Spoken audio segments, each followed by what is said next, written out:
آپ کی کتاب کا بہترین علاج، آپ کی کتاب کو صحیح پہچان دلانے کے لیے کانٹیکٹ کرو شہزی کریشنز سے۔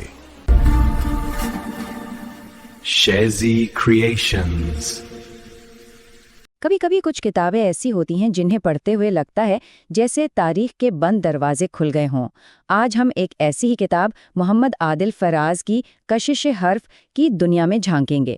یہ کتاب جنوبی ایشیا کے ماضی کے کچھ ایسے حیران کن رابطوں سے پردہ اٹھاتی ہے جن کے بارے میں شاید پہلے کبھی سوچا بھی نہ۔ ذرا سوچئے، سکھ مذہب کے بانیوں کا اور پیغمبر اسلام کی تعریف میں لکھی گئی شاعری کا آپس میں کیا تعلق ہو سکتا ہے؟ یہ سوال ہی چونکا دینے والا ہے نا؟ لیکن یہ تعلق بہت گہرا اور حیران کن ہے، اور یہی وہ نقطہ ہے جہاں سے اس کتاب کا اصل سفر شروع ہوتا ہے۔ یقین کرنا شاید مشکل ہو، لیکن یہ شعر سکھ مذہب کے بانی گرو نانک سے منسوب کیا جاتا ہے۔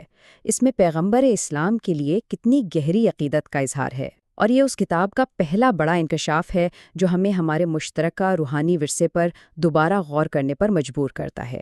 تو یہ جو حیرت انگیز روایت ہے، یہ دراصل ایک بہت لمبے ادبی سلسلے کا حصہ ہے۔ آئیے اس کی گہرائی میں اترتے ہیں۔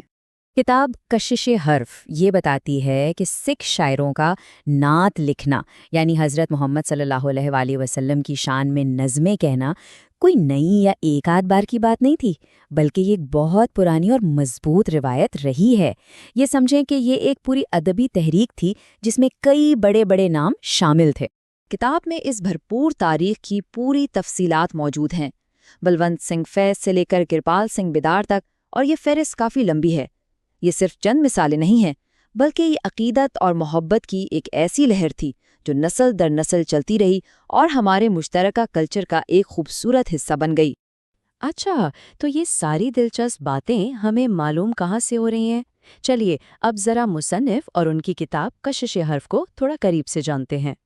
کتاب کا عنوان ہی دیکھیے، کشش حرف، یعنی لفظوں کی مقناطیسی طاقت، وہ جادو جو سچائیوں سے پردہ اٹھاتا ہے اور دلوں کو جوڑتا ہے۔ اور سچ پوچھیں تو یہ کتاب بالکل یہی کام کرتی ہے۔ اس کتاب کے مصنف کا پس منظر بھی خود کتاب کی طرح ہی دلچسپ ہے۔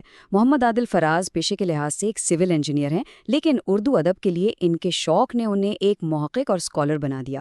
ان کا یہی منفرد پس منظر اس کتاب کو ایک بالکل الگ اور وسیع زاویہ دیتا ہے۔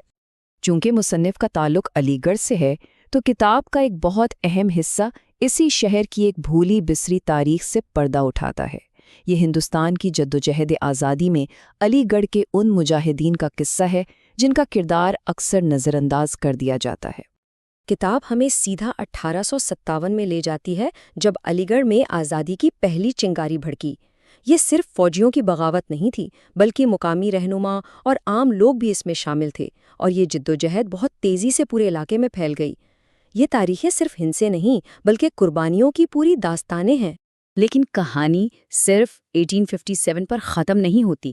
کتاب یہ بھی بتاتی ہے کہ آگے چل کر کس طرح علی گڑھ مسلم یونیورسٹی کے طلباء اور فاروق التحصیل افراد نے آزادی کی تحریک میں کلیدی کردار ادا کیا اور تاریخ کا رخ موڑ دیا۔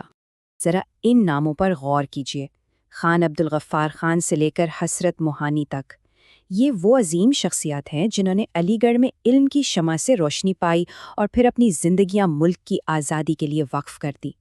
یہ فہرست اس ادارے کے انقلابی ورثے کی زندہ مثال ہے۔ سیاسی آزادی تو ایک پہلو تھا، لیکن اصل آزادی فکری ہوتی ہے۔ اسی لیے کتاب کا ایک اور باب ہمیں تعلیم کی اصل روح اور استاد کے کردار پر سوچنے کی دعوت دیتا ہے، جو کسی بھی قوم کی تعمیر میں سب سے اہم ستون ہوتے ہیں۔ ہندوستان کے عظیم مفکرین نے استاد کے کردار کو کتنی خوبصورتی سے بیان کیا ہے۔ ٹیگور کہتے ہیں استاد وہ چراغ ہے جو دوسرے چراغ جلاتا ہے۔ مولانا آزاد اسے ایک ایسی شمع کہتے ہیں جو خود جل کر روشنی دیتی ہے۔ ان سب کا مشترکہ پیغام یہی ہے کہ ایک استاد صرف پڑھاتا نہیں، بلکہ کردار بناتا ہے اور نسلوں کو روشن کرتا ہے۔ تو ایک طرف نعت گوئی، دوسری طرف جنگی آزادی، اور پھر تعلیم کا فلسفہ۔ ان سب بظاہر الگ الگ موضوعات میں آخر کیا چیز مشترک ہے؟ جواب مصنف کے اپنے وسیع نقطہ نظر میں چھپا ہے۔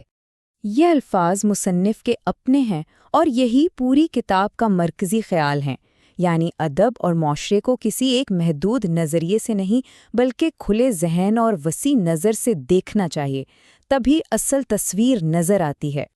تو پوری کتاب کا نچوڑ یہ ہے کہ کشش حرف ہمیں دعوت دیتی ہے کہ ہم مذہب، تاریخ اور فلسفے کے درمیان موجود اندیکھے رابطوں کو پہچانیں۔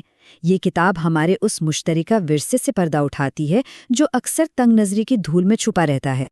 اور یہ تجزیہ ہمیں اس اہم سوال پر چھوڑ جاتا ہے کہ ہماری مشترکہ تاریخ میں مزید کتنے ایسے پوشیدہ تعلقات اور کہانیاں دفن ہیں جنہیں کھوجنے کی ضرورت ہے۔ کشش حرف ہمیں یہی یاد دلاتی ہے کہ جب ہم ظاہر کی سطح سے آگے دیکھتے ہیں تو ایک بالکل مختلف اور کہیں زیادہ مربوط دنیا نظر آتی ہے۔ آپ کی کتاب کا بہترین علاج، آپ کی کتاب کو صحیح پہچان دلانے کے لیے کانٹیکٹ کرو شہزی کریشنز سے۔ ہم لاتے ہیں آپ کے لیے سمارٹ مارکیٹنگ پلانز اور دھماکے دار پروموشنل سٹریٹجیز۔ اپنی کہانی کو بناؤ بلاک بسٹر۔ آج ہی کال کریں۔ اپنی کتاب کو ہٹ بنانے کے لیے کانٹیکٹ کریں شہزی کریشنز 7000811798۔ Shehzi Creations